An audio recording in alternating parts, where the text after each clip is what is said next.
A little bit of a fire. I'll walk around with it. See if I can get the tripod to work. It's my kid's coat. No wonder it's small. I think it fit. Down here in Rob's shop today. Been a little while for videos.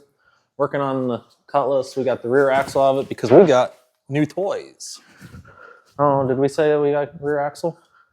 What's that? We got rear axle for 9-inch. Yeah, we scored a circle track 9-inch that supposedly was in a Chevelle, but the guy started hacking away at it and he was going to fit it to another car. He cut one of the arms off, so we're going to have to weld that back on.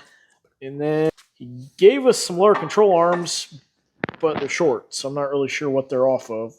But it's got nice bushings, so we're hoping to swap bushings and save that.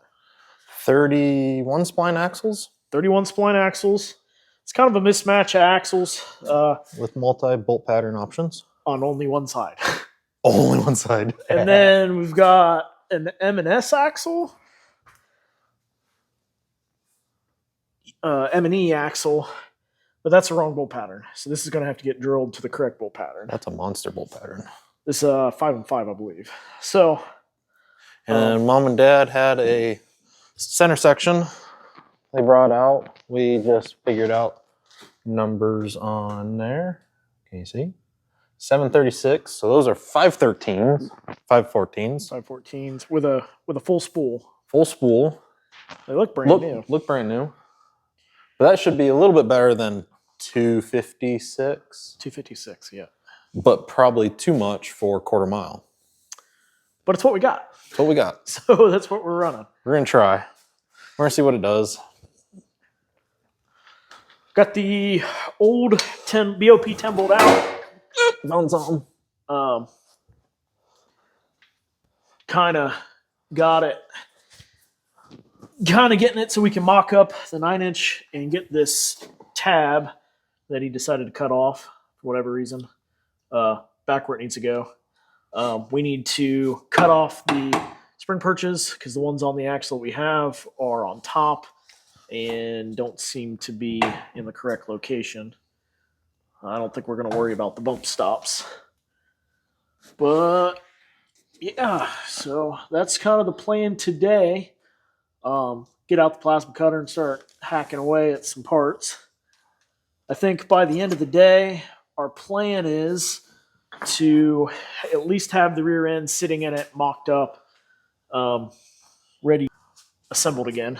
So the other difference was the shocks are mounted wide. Yeah, the original axle has like an all-in-one lower control arm bracket with a shock mount that's all-in-one. In the axle that we got, the shock mount is actually with the control arm mount. So let's figure out something there. Yeah. Not a big deal. But see what happens. We may play around with the Wagon a little bit.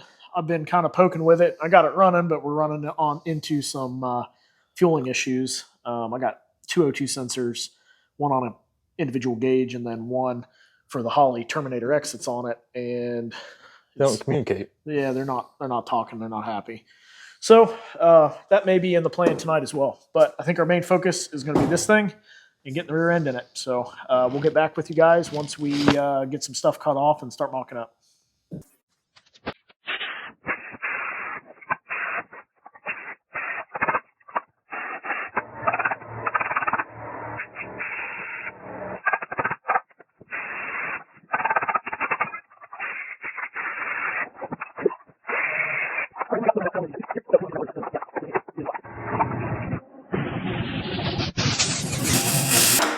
I didn't quite win with bushings. We got to drill these out.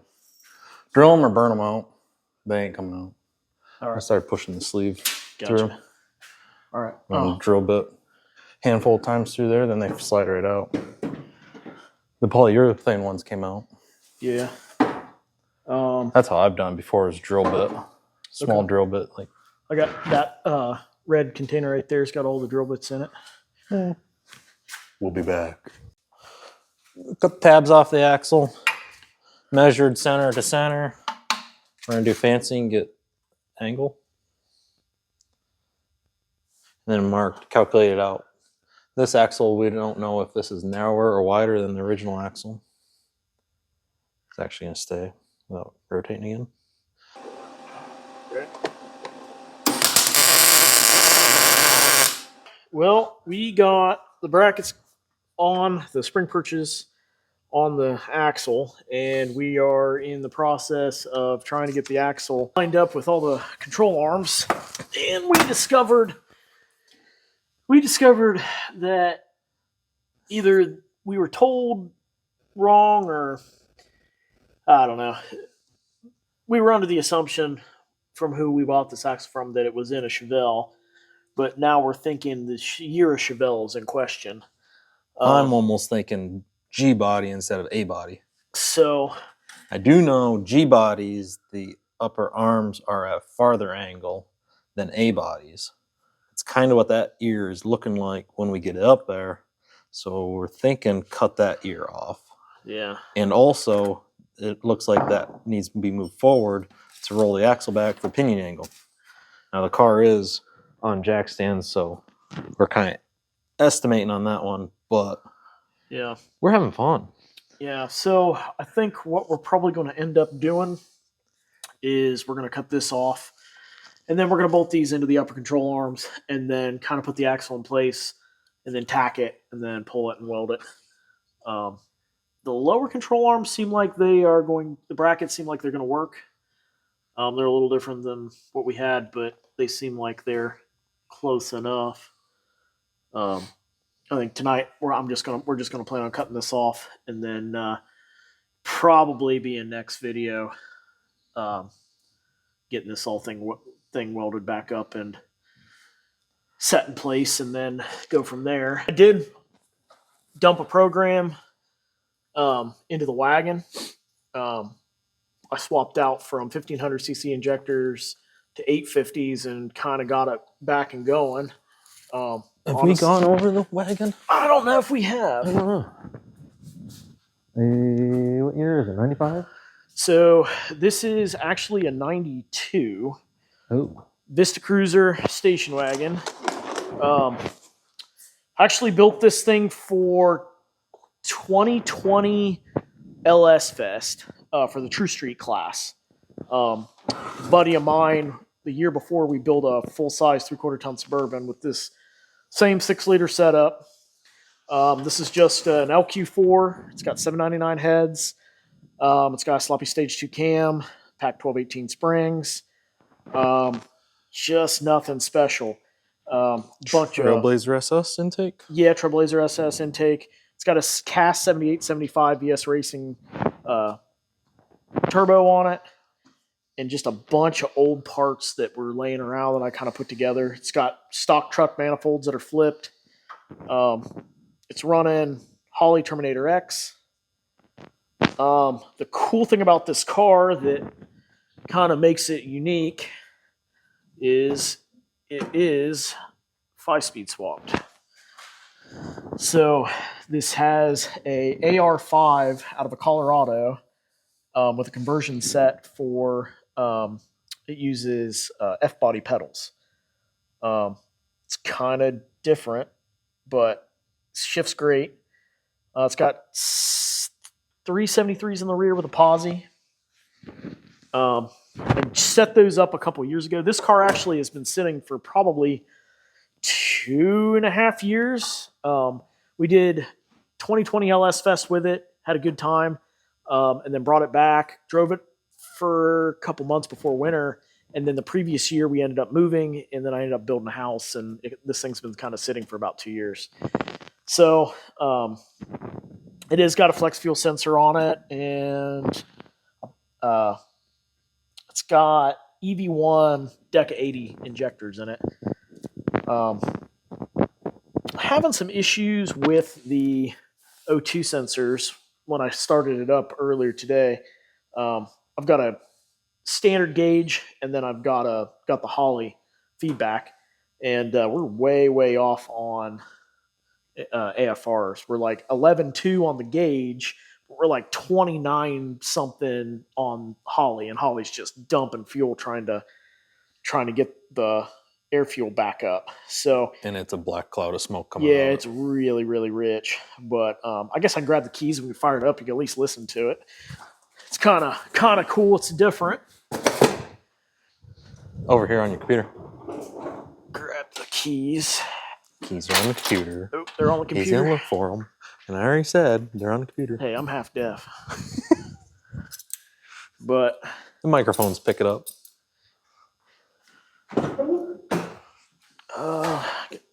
throw the battery on it. That'd help. We'll just edit that out. This is my ultimate goal with this car would be like a drag and drive event.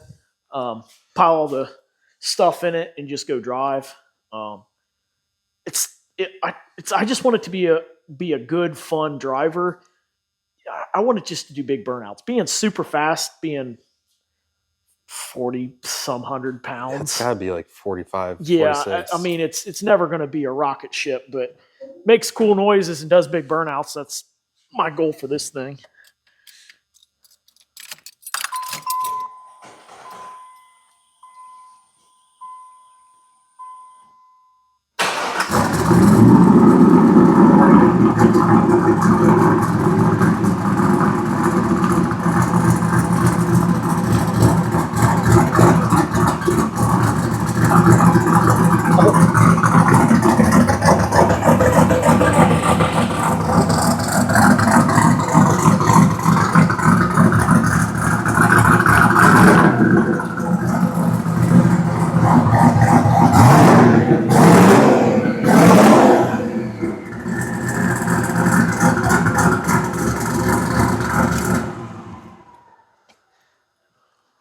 Your exhaust goes down a little more than I thought.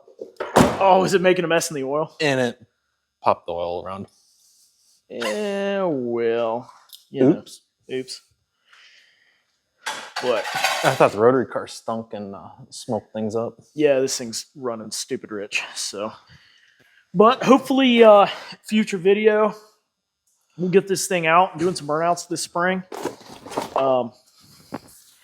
I'd like to take it to some events this year. It's not far off. I do have a local, well, not local, but I've got a guy who I've talked to who's got a chassis dyno who's willing to take this thing on.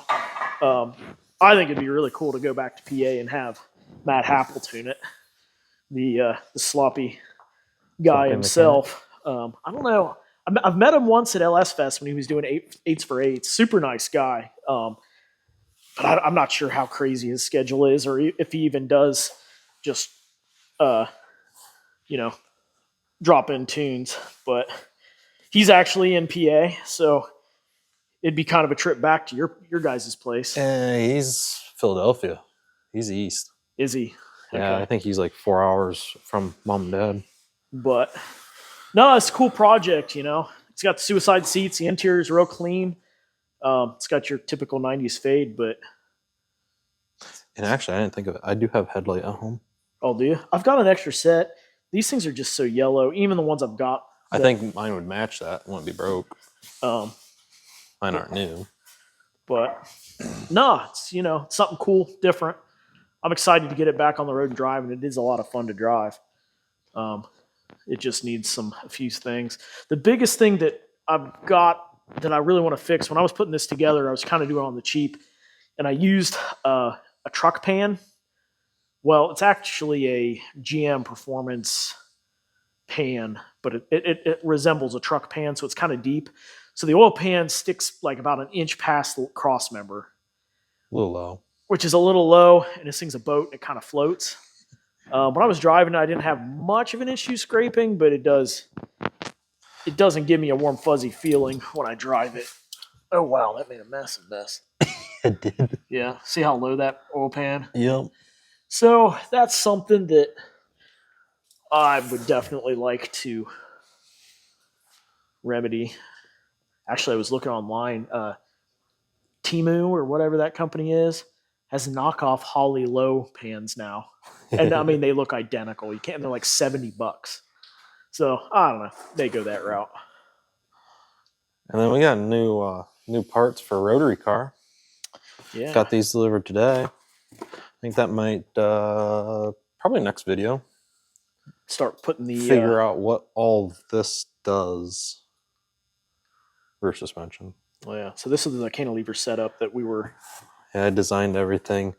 Be a pivot point. Shock will mount up here. This will be up the back of the rear roll bar. Pivot point for wishbone. This will mount where the leaf springs currently bolt, and pivot point for heim joint. Push rods from the rear axle up, and then these are the rockers with 2 adjustments for where the coil over. And the coil over we've got is from a early 2000s Yamaha R1. So we're gonna see. And we got a second coming, right? Yep. So Got one right now. Got a second coming soon. So we got lots of stuff to come, guys. We'll keep picking away at the Cutlass. Probably this week I'll try to get that all cut off and fab back on, and then probably next video maybe we'll be setting rear end and doing brakes, and then burnout time. That'll be the next time to see that thing. Yeah, because it runs fans on it. You were talking about putting other fans on it. I've got to order a set of those fans. Well, actually, a buddy of mine might have a takeoff set of fans off of Chevelle. He's going a different route, so we have cooling. Other than that, it's pretty much ready to go bombing around.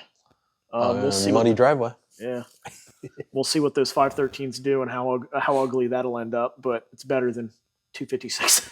So, well, no turn back now. We cut the 256s up. Yeah, well, there's that. If any of you guys want a BOP 10 bolt with half the brackets cut off of it, we'll give you a heck of a deal. Yeah. Just come get it. Come get it.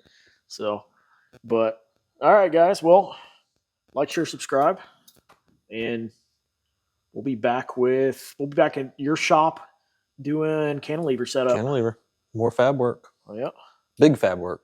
Be fun. Yeah, that's gonna be a fun one. So, all right, guys.